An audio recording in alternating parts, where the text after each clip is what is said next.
Hey friends, it's your pal Mike Shea from Flourish.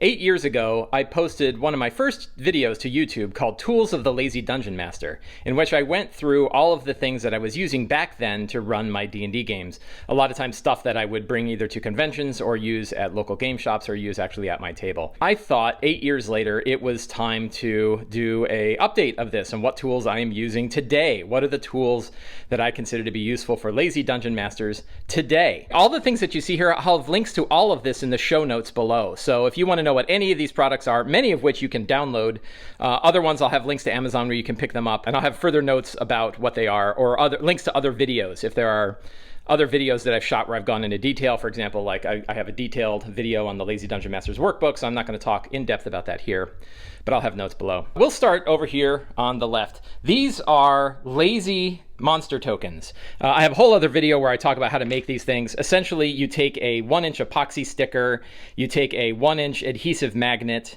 and you take a printout of generic monster images, and you can create these monster tokens. There are 4 different kinds of general monster tokens, and then 2 different kinds of boss tokens that you can use. And they are a really easy way to represent basically any monster that you have in D&D. I also have these blue sort of generic character tokens. So if you're running in a one-shot game, you don't know what characters anybody's going to play, we have tokens like those. The nice thing is, like, all of these together costs, I think if you bought everything other than the printer, it's about $30 to make like 4 sets of these, and you really never need to make more. This is one of the boss tokens, for example. I use letters on these tokens. One difference from the video that I shot is you'll notice that I'm using letters on these tokens instead of numbers, and the reason why is if I put like Knight F out there, I can say, what's an interesting physical characteristic of this Dark Knight that starts with the letter F? And they might say, like, he has a fan-like fan-like feathers on his head. And you go, okay, so fan feathers is now F. And now I've got an association between an in-game characteristic of the monster, that he has fan feathers on his helm, and the token, the letter F, so I know who is who.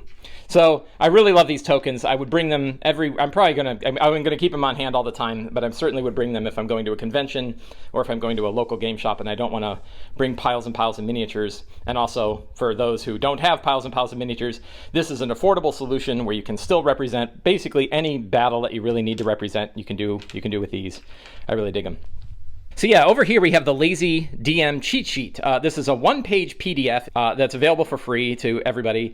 You can download it, and what I did is I printed it on like nice copper resume paper. I trimmed it down so that it's a little smaller than 8.5 by 11, and I laminated it. So I have a nice laminated sheet, both sides. It's nice and rigid, but more importantly, I can write on it with a dry erase marker.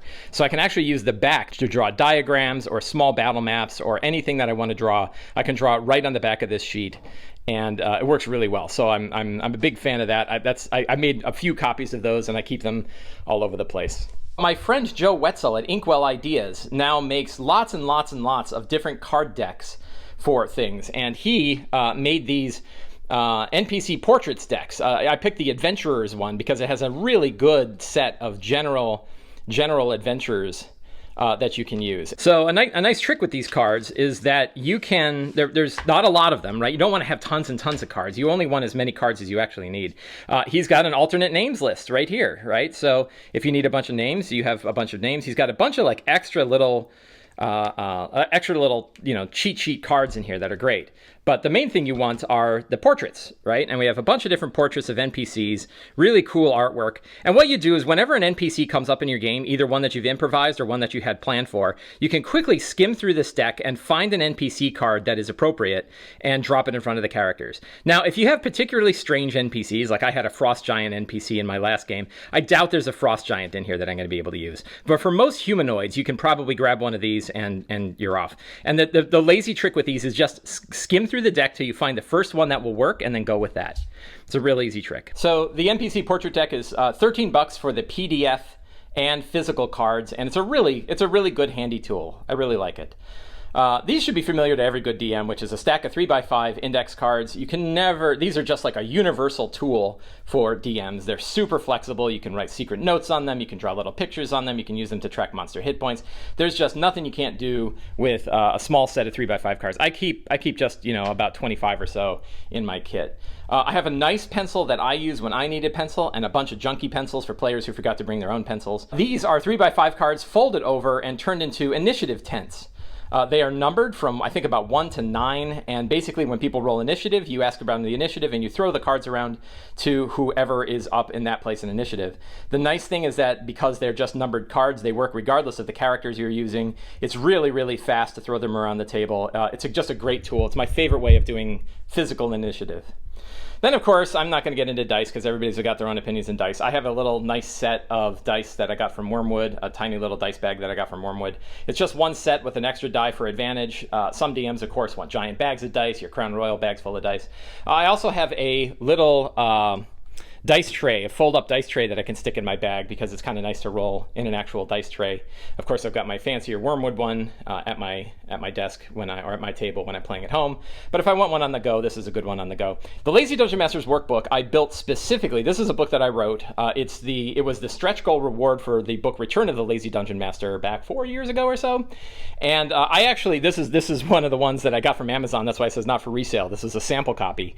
But I actually took it down to my local Kinko's/FedEx and had it spiral bound, and that makes it really, really handy. I think a spiral bound version of this book is really the way to go. So if you get one and you want to have like the most usable version of it, go grab it and get it spiral bound. So the Lazy Dungeon Master's Workbook is really intended to sit with you when you're running your game to help you improvise things as they come up, and that's why I always have a copy of it on hand. It's really meant to be like a DM screen of sorts, right? It's got like random monsters if you need monsters, random items and town events, all sorts of things. I have a whole other video where I go through the entire workbook so you can see what's in there. The Paizo flip mat. You can actually see that I've got a Paizo flip mat sitting underneath my table under a big acrylic sheet for my home game, but I also have one for my portable game, for my game on the go. I like just the basic flip mat, right? I don't want all of the fancy ones. I don't really like the bigger flip mat on the go. I just like the normal sized flip mat, which you can often get for as cheap as $10. It's like $10 to $15 depending on what kind of sales it's got. Really, really, this is just such a powerful tool. It's like putting a whiteboard out in front of the whole group. You can use it, of course, for gridded combat, but you can also draw like side views of things. You can draw little diagrams of stuff. You could keep track of initiative on it.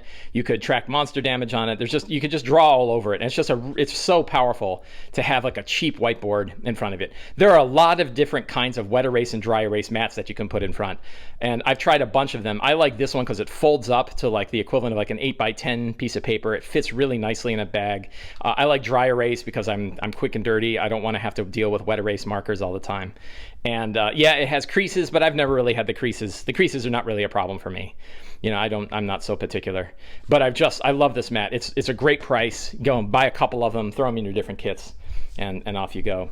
Now, there's one problem with dry erase markers, which is they dry out a lot. So one of the things that I recommend is buying a good pack of dry erase markers and keeping a bunch of them in your pack at once, because you never know if one of them is going to die. When you're throwing some dry erase markers in your pack, I like to throw in about 4 small ones in my pack to make sure that I have a fresh one on hand whenever I need. This is probably controversial. I really think that unless I know that I'm going to have D&D Beyond with me, I would probably bring my main books. I like to have my monster book. I know a lot of DMs like to print out whatever monsters they're going to do. I find that to be a hassle, and far easier for me is figuring out what monsters I'm going to use and using a 3x5 card as a bookmark, and then I can pull it up. So when I go to like a game shop to run, I actually bring all 3 core books. I bring the Player's Handbook, the Dungeon Master's Guide, and the Monster Manual. The Dungeon Master's Guide is, I think, really underrated. There's a lot of hate out there for the DMG, and I don't think it's warranted. I think that there are some fantastic tables to help inspire your adventures. There's, of course, the magic item tables, and the magic item listings are probably the most popular set, but there's a lot of material in the Dungeon Master's Guide that I think is useful to have on hand. So I like having it with me. Now, that said, if I have my phone and I know that my connections are going to be good, I'll probably use D&D Beyond. I have a great big packet that we put together for both the Fantastic Adventures and the Fantastic Adventures Ruins of the Grendelroot books that I put out, which is a packet of player information, a player's guide. This is actually written by James Intercasso, and to talk about how to get into a Wyrmwood campaign. I also have campaign sheets. These are like one-page sheets where you can keep track of characters and things like that. I have a couple of those in here. And then a bunch of pre-gen characters that we specifically built for Fantastic Adventures. One nice thing about these pre-gens is that they actually include all of the spell descriptions with them. So each of these pre-gens is intended to go from level 1 to level 5. I think it's 5. Yeah, level 1 to level 5. So all the material you need to level up the character is right on the sheet. Spell information is there, but then also we have spell listings. So all of the spells with all of their descriptions are there as well. So you actually can hand these out to players, and they don't need a player's handbook at all to be able to run their character. The guide, the PDF, is a great big PDF, but it's intended to be printed double-sided. So you can take that PDF, set your printer to double-sided printing, and print it, and it will orient everything correctly. So all the character sheets will be independent and yet double-sided to save you having to carry around a lot of paper. So if I'm going to a convention and I don't know if I'm going to be running a game, or I think I might be running a game, I'll often have a printout of this whole thing and take it with me. The other thing I'll likely do is print out a couple of adventures, maybe a couple from Ruins of the Wyrmwood or a couple from Fantastic Adventures. They're usually like 3 to 5 pages. So they're pretty easy to print out double-sided and only have like 2 or 3 sheets of paper. And you have an entire adventure ready to go for like a 3 or 4 hour game. Where do I put all this? I like to stick all of this in these zipper pouches. These are like zipper travel bags. Sometimes they're like makeup bags. The problem is these things come and go on Amazon. So I'm going to link to the most current versions that I've seen. These, which I really love, they're like nylon, really like lightweight nylon bags. I have a small one for like pencils and dice. I have a larger one to hold everything else other than the big books. And they're really lightweight, and yet a good way to keep everything organized and throw it into a backpack and you're ready to go. I'll have a link to the ones that I recently saw that I think are as good as these. So you can see that in there. And then, of course, just regular Ziploc bags, right? A couple of Ziploc bags, great way to just keep yourself organized and keep your stuff where you need it, when you're running your game. So this is pretty much everything that I recommend for lazy dungeon mastering. I've run lots and lots of games with stuff like this, and it's very, very flexible. It offers lots of room for improvisation. We don't know where our games are going to go, hence things like blank maps and blank 3x5 cards and the Lazy Dungeon Master Workbook with lots of inspirational information. We really want to stay flexible. Monster tokens that represent lots of different kinds of monsters. You'll note that this entire setup is really built to help us improvise our game, which is really what happens. The more specific our game is, the more rigid it is, the more likely it is to fall off the rails when the characters decide to go some way we didn't think of. This whole set here lets us improvise lots of the parts of our D&D game. So this is what the pack looks like when it's all packed up. It's actually pretty lightweight. It's something that's pretty easy to throw into a backpack. It's not real heavy. This is everything in it, and often I don't need absolutely everything that I've got, but it's just really handy to have everything in a bag. Even if I'm playing at home, it's just nice to have this one pack.